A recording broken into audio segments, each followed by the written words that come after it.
Hey everybody, I am here with Aman Advani. How's it going, Aman? I'm doing great. Thanks so much for having me. For sure, for sure. So I'm very familiar with Ministry of Supply. It's become somewhat of a household name at this point. And I just wanted to touch base first on your background and how you came about founding Ministry of Supply and what was your sort of aha moment to create it. Yeah, it's a great question. I think we enjoy talking about this so much because for us, starting this brand was a lot less about kind of white space and kind of a business school classroom and a little bit more about our own personal kind of journeys that led to it and this kind of spark, like you said, the aha moment. So I was in consulting for it was 4 or 5 years after undergrad and, getting on a flight every Monday morning, off a flight every Thursday night. And the one thing I just had these vivid memories of was getting back to the hotel room at 6 o'clock at night. I was probably usually later, 7 or 8, changing into my gym clothes and going back down to the hotel lobby.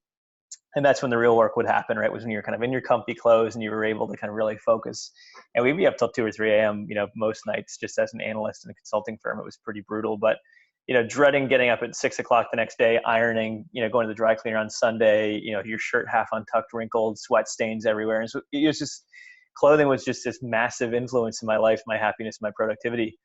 And so I started kind of hacking clothing myself. I'd cut out the soles of super comfy, cozy running socks, and I'd sew them into the soles of, or replace the soles of my really uncomfortable dress socks. So I'd have these kind of Franken socks that the world would have no idea, right? You look Nice. like a dress sock on the outside, but I would be running kind of, cushy all around the office. So I had this little edge that made me just kind of a little more comfortable. So it turns out when I met my partner, Gihan, in 2011, right in the center of MIT's campus, the Entrepreneurship Center lies. And it turned out he had been doing the same thing.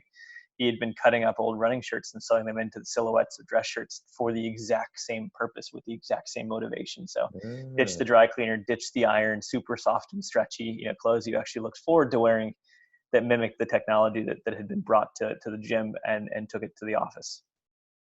Very cool. Very cool. That's like right when you guys cross paths, you're like, oh, I do it with my socks. You do it with your shirt? What? Yeah, it was. I mean, it was kind of like, what are the odds, right? Yeah. That two people on this kind of engineering campus would care about the same thing were just staggering. And we had both recruited fantastic partners. Our other two co-founders, Kit and Kevin, who were great and super excited, and came at it from the same point of this is great and this is interesting because we need it, not because it's some venture or enterprise. It was because people could use this. Awesome. Awesome. So you guys met, you guys hit it off because you were doing the same sort of clothes hacking.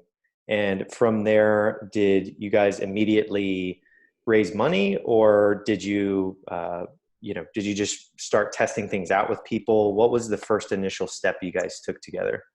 Yeah, it's funny. I mean, it's only what 6 or 7 years ago now that this was all happening. We launched the company really publicly in 2012, and even then, in that time, it's changed so much. Right, where right now it feels like you can have access to get a company off the ground and get fundraising all within a couple of months. You can have this network, right? These words that are so familiar to us now.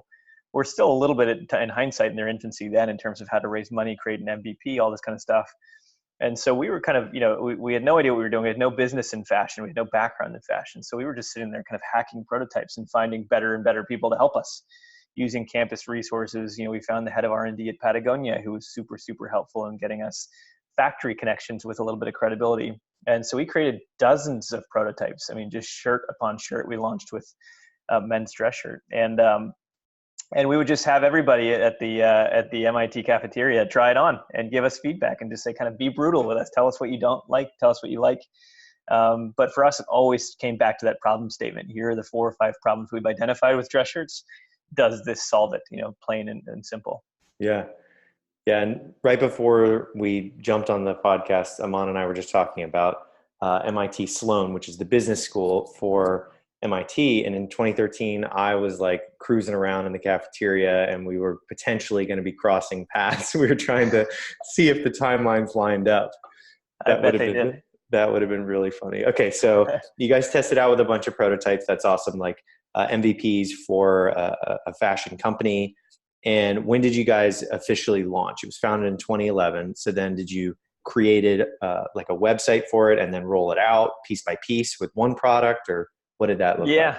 Again, I think this is back in the time where you didn't have a Shopify or a Squarespace just ready to plug and play website. So a lot of our website was kind of hand coded, right? And candidly, if you look at the Wayback Machine, I think it looks pretty terrible, but we didn't know it at the time.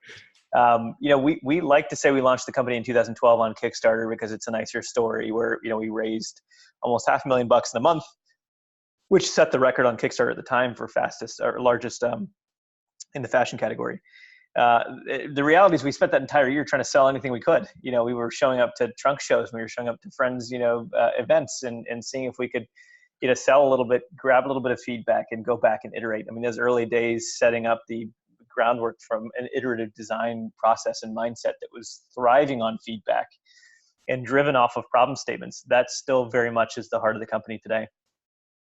Got it. Got it. And now you said that you guys have evolved around and, you've come to this sort of well-defined business. So now that you've defined everything out over the years, you've tested various products, what would you consider like a high level? What is Ministry of Supply so that everybody can understand the high level of it? Yeah, that's a great question. I give the elevator pitch a lot, and I like to change it every time to keep me on my toes. We're a Boston-based clothing brand focused on making men's and women's clothing that is office appropriate, although kind of certainly extends beyond that. And what we do, what makes us different is we take all the principles that drive your most comfortable or high-performing kind of gym or leisure clothes. We take the technology that makes those so comfortable, and we apply that to your least favorite dress clothes or sharper looking clothing. So think, for instance, dress shirts, dresses, or pants that are super soft and stretchy, machine washable, and cannot fundamentally hold a wrinkle. So all of a sudden you have stuff that you can jam into a backpack and be ready for a trip, that can last a week or two on just a small, pack, or handle the commute or whatever else might come your way, or just simply be more comfortable at your desk tomorrow. Mm-hmm. And that's really our use case, is how do we enable productivity and enable people to go achieve their goals through the use of clothing is what we've always kind of cared about. Awesome. Awesome. And what stage are you guys at now, and how big is the team? And can you talk about scaling that team? Like, I know you said that you slowly onboarded people, like somebody from Patagonia. How quickly did it get to that number? Yeah, it's a great question. One of the things we've been careful about with the company is being really thoughtful about the team. And I think, it's something that I know is important to you as well. And it's been one of these things where building the right culture early on. We had heard from someone the first kind of 20 to 50 employees were critical in setting kind of an irreversible path when it comes to culture. Mm-hmm. And we still very much believe that. We're right at that point now where we're eclipsing that 50 mark. And so for us, kind of constantly thinking about, we interview relentlessly. We're quick to say no if we don't think someone is the right fit. We keep it very tight. We look at kind of encouraging longer tenures, try to invest in training and learning as much as possible. And so if we can create this atmosphere where it is truly non-toxic and kind of people are happy to show up to work the next day, that's really the number one goal ahead of any of our business goals, because I think they're certainly intertwined in a pretty big way. Yeah. Yeah. And that's such a paramount point about like the early employees that you hire create the culture moving forward. And I've mentioned this so many times to hundreds of different companies about the importance of your first foundational hires. And it's great that you mentioned that was like kind of the framework that you guys used, and you're really investing in people, because that is a make or break for a sub 50 person company. No matter the space you're in. And I'd add in too, when you say the word investing in people, I think, listeners can sometimes, or people in general, when they hear that, can sometimes think investing and they think dollars. And there's this kind of instinct to say, well, investing means, are we kind of sponsoring education, or are we spending a bunch of money on kind of employee development? I think sometimes investing can just mean kind of, quite simply being nice, right? Investing in people in terms of creating a culture that it isn't toxic, that isn't, one where you dread coming in because you're not treated well or you're not treated fairly, right? And I think that when we say investing, it means not always making a decision only in the interest of the company, but making decisions jointly in the interest of the company and its team. And if we can continue to do that and do it in a way that no decision should ever hurt the company or the team, and we kind of hold that rule tight and fast, that's what we consider to be investing. It's not always, although sometimes it is, it's not always just about how do you kind of put money to training or development, right? Investing in a team can mean so much more. Yeah, for sure, 100%. And That's a good segue into like the traction area. So when you're dealing with people on a team in a under 50 person team and you're growing, from 2 employees to 10 to 20 and now into 50, as far as like keeping pace with your growth, because you guys are growing pretty rapidly, what has that been like? And as far as like where you're at right now, growth wise, with your whatever you want to mention, as far as like success metrics. Like I know a lot of people have trouble nailing down like, all right, these are the key performance indicators I want my business to track. What are those to you guys? Yeah, I mean, I think there's a few that come to mind. I mean, we certainly will always want to maintain double-digit growth, if not triple-digit growth year over year, right? We do want to be moving quickly. We have a lot to do, and we're always feeling that urgency. So that's kind of part one. I mean, we ship hundreds of thousands of units out, and that's kind of part two. Is we need to put product in people's hands, right? And those two go hand in hand. But if we think of qualitatively, we can look at other metrics like NPS, right? I think that probably comes up, I'm sure, a lot. And this idea of are we doing it the right way? Are we doing it in a way that people are happy with us and continue to be content? And for us, I mean, we look particularly at our domestic NPS, where we have kind of a reach and a sweet spot. Tends to be between 70 and 80, and it's something we're incredibly proud of, and fairly evenly split across demographics, psychographics. So there's not one audience that stands out there. But when we look at numbers, that's kind of our scorecard. Are we growing fast? Are we growing healthy? Right? Are we not losing a bunch of money, which is something that used to be kind of cool, 5 or 10 years ago when you were a startup, right? It was that it didn't matter about profitability. All that mattered was growth. We don't think that way. And then kind of the customer satisfaction kind of captured on NPS. So growth, health, and happiness might be an easy way to wrap up that scorecard. Cool. Growth, health, and happiness. I like that. So the team is 50. The traction, you guys are shipping hundreds of thousands of units. As far as like the technology, we mentioned before, you guys built a website from the ground up, pre-Shopify days. What are you guys using now that is like been probably your number 1 and 2 products that you recommend for someone that's in like the e-commerce space? Yeah, that's a great question. A couple of things that come to mind that we've just become kind of incredibly close with. One of the things that I'm sure is a challenge for a lot of people when they're thinking you're talking physical product is that you have this massive global economy, and it's kind of hard to navigate when the tariffs are changing and import laws and all this kind of stuff. So oddly enough, the first one that came to mind when you asked the question, which I'll just follow my gut, was a company called Flexport, who helps managing kind of the import or export of physical goods, which is historically, I mean, we saw the world before Flexport, and it was dark. It was a lot of paperwork. It was a lot of powers of attorney. It was a lot of showing up to docs, Yeah.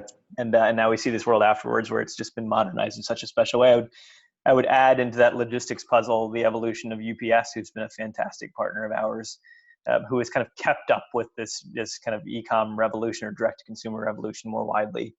But oddly enough, the first thing that came to mind when you said these partners, it's people who've invested in us, have come to us and said, hey, you're not huge right now compared to these companies that have been around for 20 or 30 years, 50 years, but we think you will be. And because of that, we're going to kind of take a bet on you. And it's companies like that I think we build these deeper and deeper relationships with, Shopify certainly being on that list as well. Yeah. Very cool. Yeah. I've talked to a few people at Flexport over the years, and it's like kind of the shipping containers where you can take smaller portions of the container. So it's like a shared economy of shipping containers, right?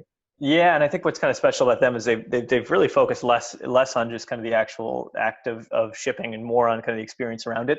Cool. And so whether it comes to price comparisons, tracking, any of the stuff that seems marginal in the scheme of things, but we have, at any given point, 100 open purchase orders, right, to manage that kind of thing when you have just, tens of thousands of units on order at any given moment.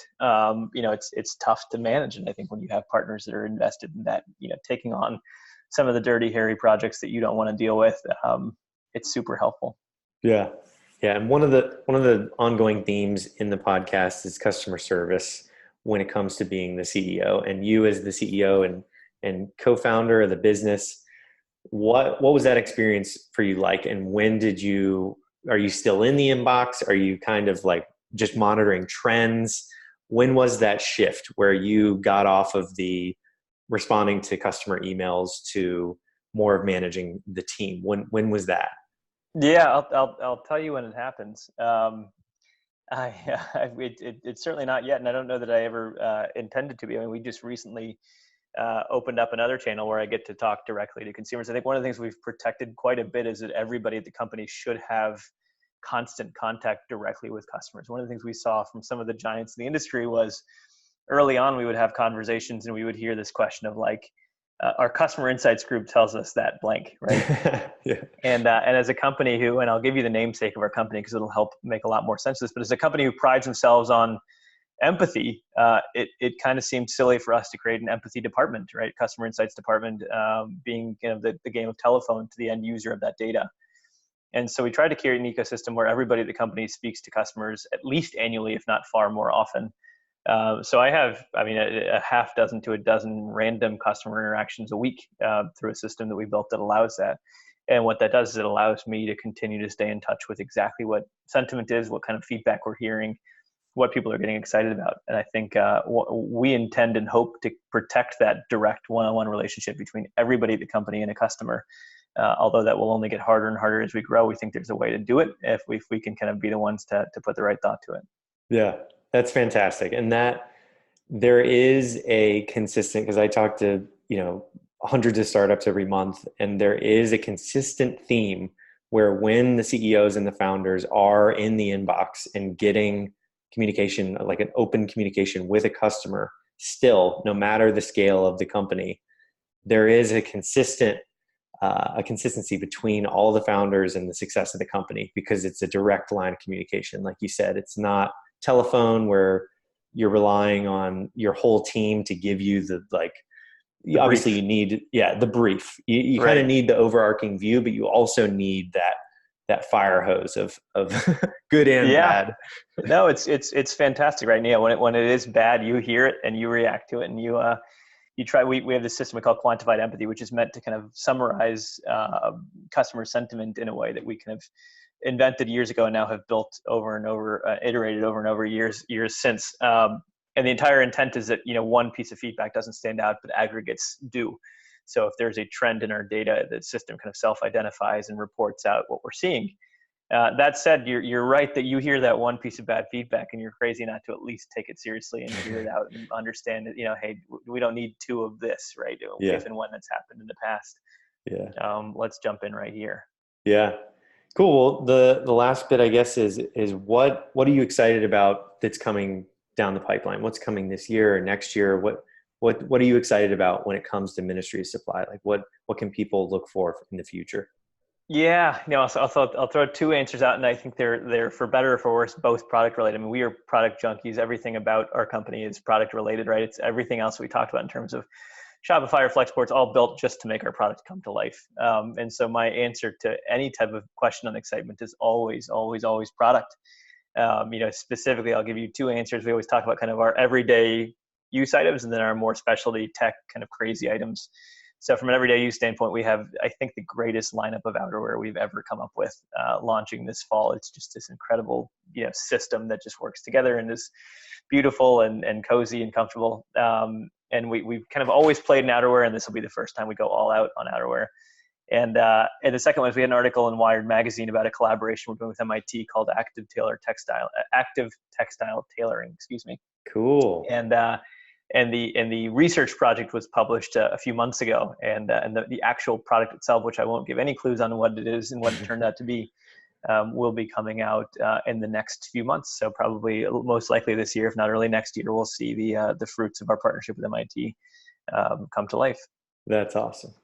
Cool. Aman, where can people find you guys, and where do you want people to look for you guys? Yeah, take a look. We are always available online, ministrysupply.com. Additionally, we have stores in Georgetown, Boston, New York, Chicago, Los Angeles, and San Francisco. So stop by a store. They're all owned, operated, and have fantastic teams behind them, or check us out online.